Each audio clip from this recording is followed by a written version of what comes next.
चलिए दोस्तों शुरू करते हैं ट्रांसफार्मर का एक नया टॉपिक जिसका नाम है ट्रांसफार्मर रेटिंग। तो वीडियो को शुरू करने से पहले अगर आपने चैनल को सब्सक्राइब नहीं किया है तो चैनल को सब्सक्राइब कर लीजिए। तो चलिए देखते हैं ट्रांसफार्मर के लिए कितनी रेटिंग डिफाइन होती है। तो ट्रांसफार्मर के लिए टोटल 3 रेटिंग डिफाइन की जाती है। पहली जो रेटिंग है उसे बोला जाता है केवीए रेटिंग या इसे एपरेंट पावर रेटिंग भी बोलते हैं। दूसरा, इसे बोला जाता है वोल्टेज रेटिंग।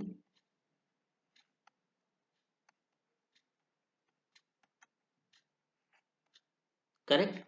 अब मुझे बताइए, केवीए रेटिंग हमें पता है, ट्रांसफार्मर की वोल्टेज रेटिंग हमें पता है, तो कौन सी रेटिंग हम कैलकुलेट कर सकते हैं? बिल्कुल, हम करंट रेटिंग कैलकुलेट कर सकते हैं। ये एपरेंट पावर को हम रिप्रेजेंट करते हैं एस से। तो एस क्या होता है? √3 VL IL। तो यहाँ से अगर हमसे IL निकालने को बोला जाए तो हम लिख सकते हैं apparent power upon √3 into line voltage. Right. तो यहाँ से हम लाइन करंट भी निकाल सकते हैं। तो यहाँ से तीसरी रेटिंग हमें मिल जाती है जिसे हम बोलते हैं current rating.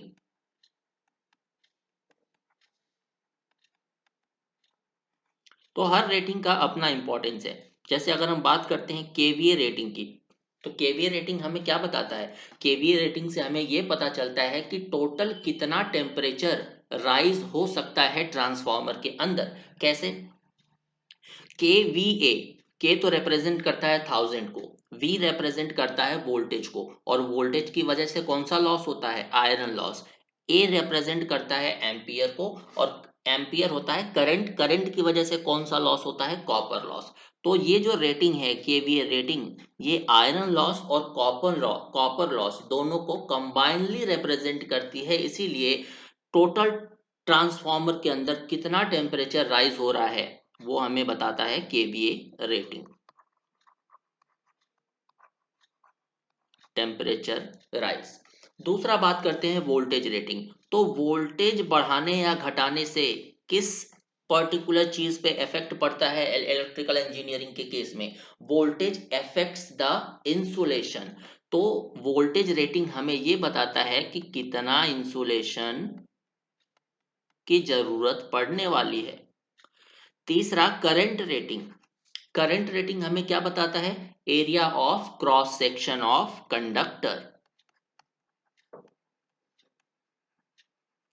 Cross section area of conductor.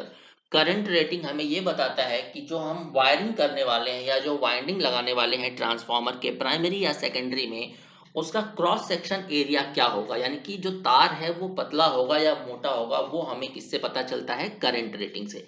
तो सबसे पहले हेडिंग डाल लेते हैं वोल्टेज रेटिंग, उसके बारे में कुछ इंपॉर्टेंट एनालिसिस करते हैं।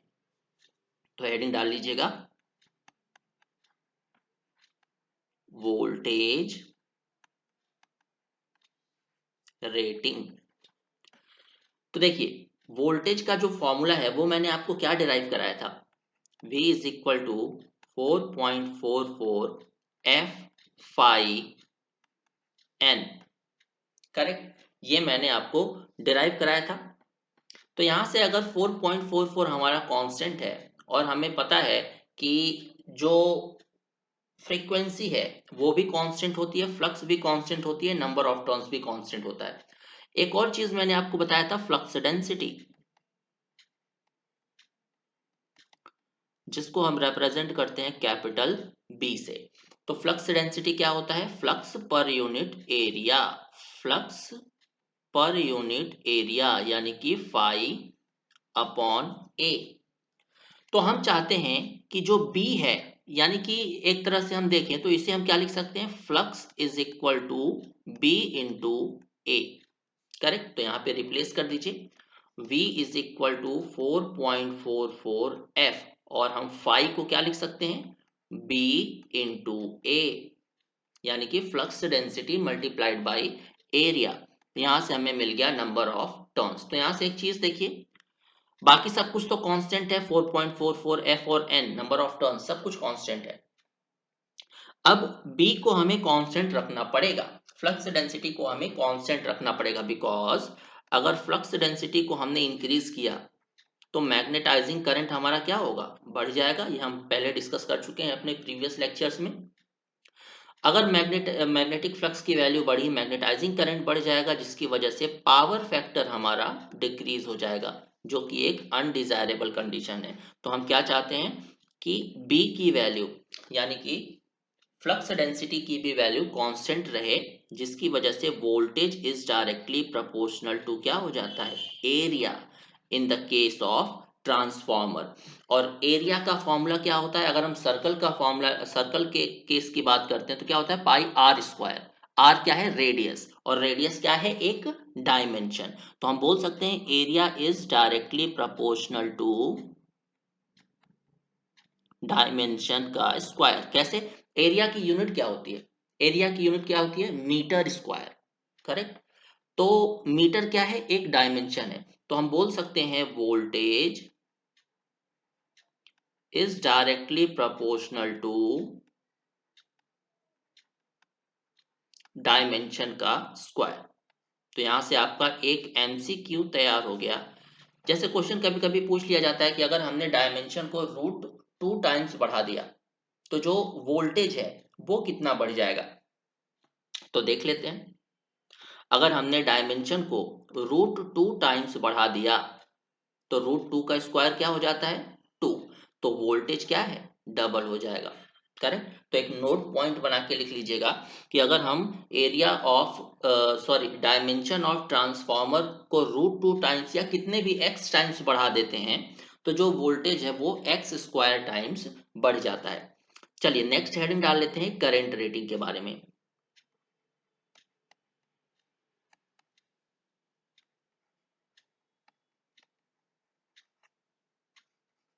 करंट रेटिंग के बारे में तो एक चीज मैंने आपको बताई थी, window factor.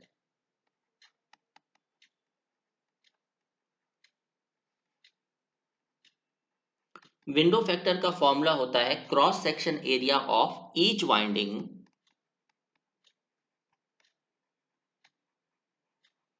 Cross section area of each winding upon window area.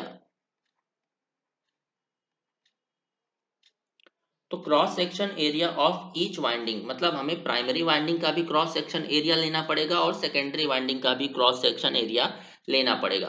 तो देखिए, cross section area of each winding को हम क्या लिख सकते हैं, number of turns in primary winding into area occupied by that number of turns in primary winding, that is N1 A1। Similarly हम इसको लिख सकते हैं N2 A2। यहां तक आई होप आपको क्लियर होगा। विंडो फैक्टर को लिखा जा सकता है KW, तो हम यहां से लिख सकते हैं KW is equal to N1 A1 plus N2 A2 upon window area. Window area होता है AW। और मैंने आपको पहले ही बताया था कि जो क्रॉस सेक्शन एरिया है या जो करंट है वो डायरेक्टली प्रोपोर्शन होता है cross section area of conductor के। We know that current is directly proportional to cross section area. तो प्राइमरी का जो करंट है वो है I1 और प्राइमरी का जो एरिया ऑक्यूपाई कर रहा है नंबर ऑफ टर्न्स वो है A1। सिमिलरली सेकेंडरी का करंट डायरेक्टली प्रोपोर्शनल टू है सेकेंडरी के एरिया ऑफ क्रॉस सेक्शन के। तो प्रोपोर्शनैलिटी का साइन हटाइए, तो I1 को हम क्या लिख सकते हैं, एक प्रोपोर्शनैलिटी कांस्टेंट लगा देते हैं KA1। Similarly I2 is equal to KA2। तो यहां से हम A1 और A2 की वैल्यू इस इक्वेशन फर्स्ट में रख देते हैं। तो यहां से हमें A1 की वैल्यू क्या मिल जाएगा, I1 अपॉन के, और A2 की वैल्यू क्या मिल जाएगी, I2 अपॉन के। इक्वेशन फर्स्ट में रखिए, KW is equal to N1 I1 upon K plus N2 I2 upon K upon winding area. यहां से एक बहुत इंटरेस्टिंग डेरिवेशन निकल के आएगा, बहुत ध्यान से पढ़िएगा।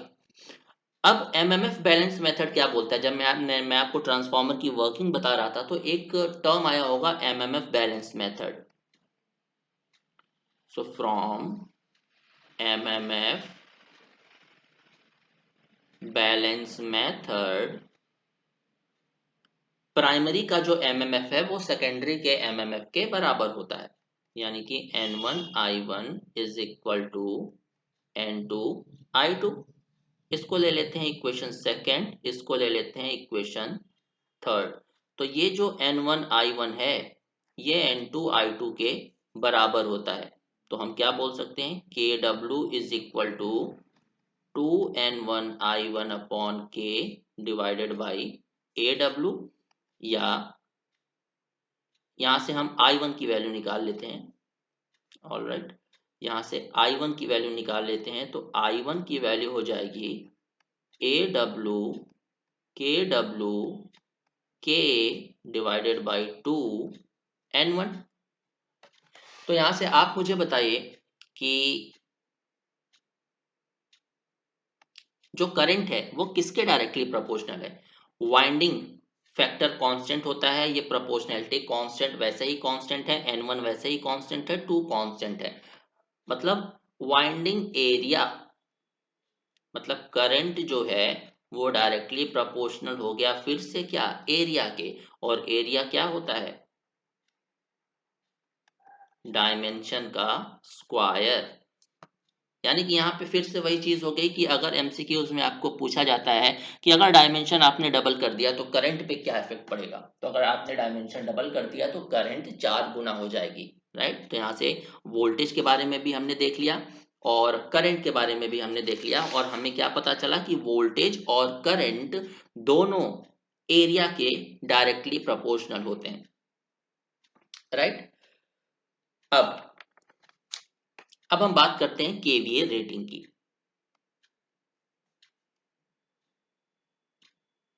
हेडिंग डाल लीजिएगा केवीए रेटिंग। चलो अब देखिए केवीए रेटिंग क्या होता है, मैंने आपको बताया था। केवीए को हम रिप्रेजेंट करते हैं एस से, और एस होता है एपेरेंट पावर, यानी कि केवीए को ही हम एपेरेंट पावर बोलते हैं। तो इसे हम लिखते हैं वोल्टेज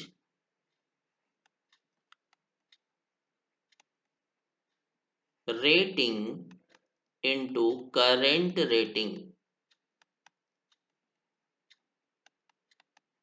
वोल्टेज रेटिंग को अगर करंट रेटिंग से मल्टीप्लाई करते हैं तो हमें क्या देखने को मिलता है, केवीए रेटिंग। तो वोल्टेज का जो फॉर्मूला है वो हम ऑलरेडी देख चुके हैं, कितना था, 4.44 FNBA। और करंट रेटिंग का फॉर्मूला हमने क्या देखा था, area of winding, winding factor multiplied by area 2N।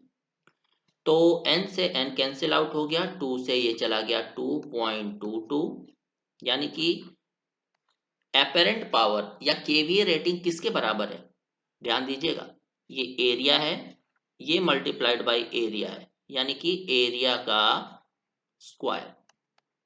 यानी कि केवीए रेटिंग डायरेक्टली प्रोपोर्शनल है डायमेंशंस की पावर 4 का।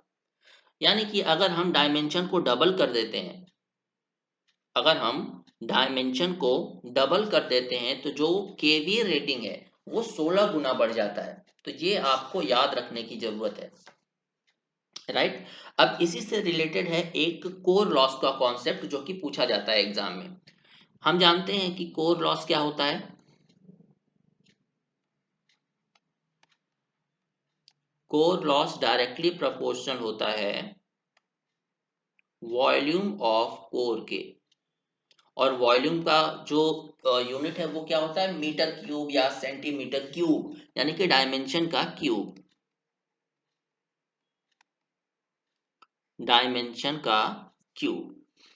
और कोर लॉस होता क्या है, V इंटू आई डब्ल्यू, यानी कि voltage into wattful component of current. तो wattful component of current is equal to क्या हो जाएगा, core loss upon voltage. Core loss किसके प्रोपोर्शनल होता है, डायमेंशन क्यूब के। Dimension cube. वोल्टेज किसके प्रोपोर्शनल था, याद करिए, एरिया के। एरिया मतलब डायमेंशन स्क्वायर, डायमेंशन स्क्वायर। ये कैंसिल आउट हो गया, क्या बचा हमारे पास, डायमेंशन। मतलब जो वॉटफुल कंपोनेंट ऑफ करंट है, यानी कि वो करंट जो कोर लॉस को सप्लाई कर रही है या जिसकी वजह से कोर लॉस हो रहा है, वो डायरेक्टली प्रोपोर्शनल होगा डायमेंशन के। यानी कि डायमेंशन अगर हम डबल करते हैं तो जो वॉटफुल कंपोनेंट ऑफ करंट है वो ना ही 4 गुना होगा ना ही 16 गुना होगा, वो 2 गुना ही होगा, डबल ही होगा, क्योंकि वो डायरेक्टली प्रोपोर्शनल आ रहा है, राइट। तो ये आप याद रखिएगा, ये डायमेंशन का कॉन्सेप्ट है रेटिंग से रिलेटेड। तो चलिए मिलते हैं हम अपने नेक्स्ट लेक्चर में। एक और इंपॉर्टेंट कॉन्सेप्ट है वॉटफुल कंपोनेंट ऑफ करंट, तो हमने देख लिया। अब हम देखते हैं मैग्नेटाइजिंग कंपोनेंट ऑफ करंट। तो देखिए आई म्यू का कॉन्सेप्ट भी देख ही लेते हैं, वो मैं मिस कर रहा था। देखिए एल क्या होता है, इंडक्टेंस होता है mu not an square A by L. यानी कि एरिया, म्यू कांस्टेंट है, एन कांस्टेंट है, तो एरिया अपॉन लेंथ। एरिया क्या होता है, डायमेंशन का स्क्वायर।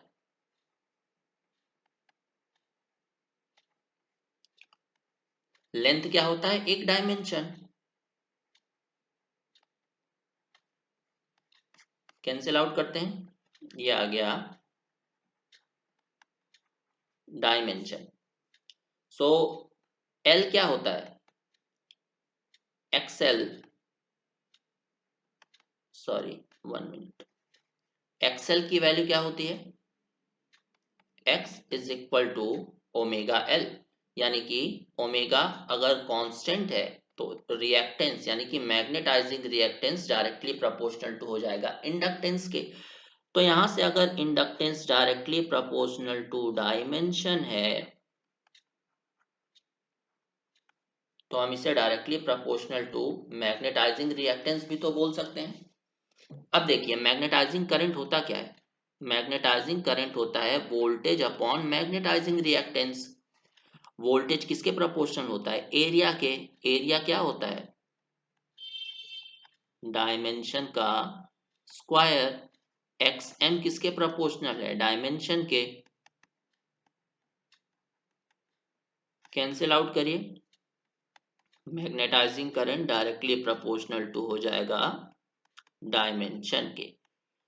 तो मैग्नेटाइजिंग करंट और वॉटफुल कंपोनेंट करंट यानी कि आई म्यू और आई डब्ल्यू दोनों डायरेक्टली प्रोपोर्शनल होते हैं डायमेंशन के, राइट। तो याद रखिएगा, चलिए मिलते हैं हम अपने नेक्स्ट लेक्चर में।